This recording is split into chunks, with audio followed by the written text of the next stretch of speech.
So a story was told about two traveling friends who were on the road when a bear suddenly appeared. Both ran as fast as they could. One dashed to a tree by the side of the road, climbed up, and hid in its branches. The other was not able to climb and hide, so he threw himself on the ground and pretended to be dead. The bear came and sniffed the man lying on the ground. The man kept perfectly still and held his breath, knowing that a bear will not touch a dead body. So the bear took him for a corpse and went away. When the coast was clear, the traveler who hid on the tree went down and asked his companion, "What did the bear whisper to you when he put his mouth close to your ear?" The man replied, "He told me never to travel again with a friend who deserts you at the first sight of danger."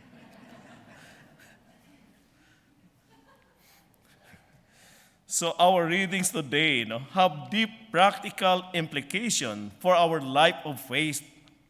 They help us understand and celebrate our own journey to commitment to God, who has touched our lives and to following Him. The first reading is part of the Suffering Servant songs, and it speaks of somebody who hears God's call and does not rebel from it or turn back.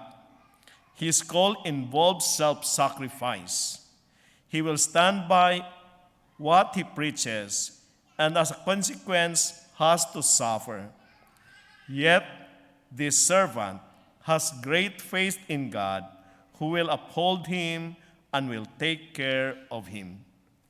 In the gospel reading, Jesus is alluded to as the suffering servant in the first reading by the prophet Isaiah. He is the Messiah who will suffer and die, but God will vindicate him and enter into his glory. Similarly, the psalm talks about all the distress and anguish that followers of God seem to have to deal with, though in the end, they know the reward will be a great one. The psalmist says that God has delivered his soul from death, and when he was brought low, he was saved. So the early followers of Jesus knew that people responded to Jesus as though he were a prophet.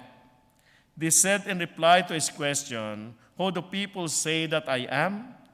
John the Baptist, Prophet Elijah, or one of the prophets?" But when he asked his disciples who he is, Peter said to him in reply, "You are the Christ." Jesus accepts Peter's answer, though not complete. It spells out his mission, the very reason why he came. He is the Christ, the Messiah in Hebrew. But it surprises Peter and the other disciples when Jesus tells them about his sufferings.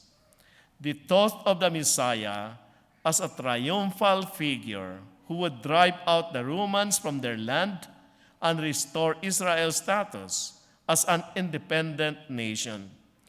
But Jesus does not see his role that way. Yes, he is the Christ, but his mission is this: to suffer greatly, be rejected, and killed. So suffering, rejection, and death, not an appealing mission, especially in a culture that idolizes self and champions an easy living. It does, however, contain a note of hope to rise after 3 days. Jesus offers that mission with its promise, not only to the apostles, but also to you and me. "Follow me," he says. "Take up your cross and follow me." So as followers of Jesus, we also have to face trials and sufferings. We may not be asked to die for our faith, but we will be asked to live our faith with courage and faithfulness. James in the second reading tells us faith without good work is dead. That our way of life should correspond fully to the faith we profess. Our faith in Jesus should compel us to reach out compassionately to other people, to give our time, talent, and yes, perhaps even some of our treasure to the people around us, especially the needy. Else, we are just pretending or even lying. What good is being deeply religious if one does not reach out to a world in need? So finally, as his followers, Jesus today is asking each of us, you and me, the same very question which he had asked his disciples about 2,000 years ago. Who do you say that I am? What does Jesus mean to us today? This is a personal question regarding our faith in Jesus Christ.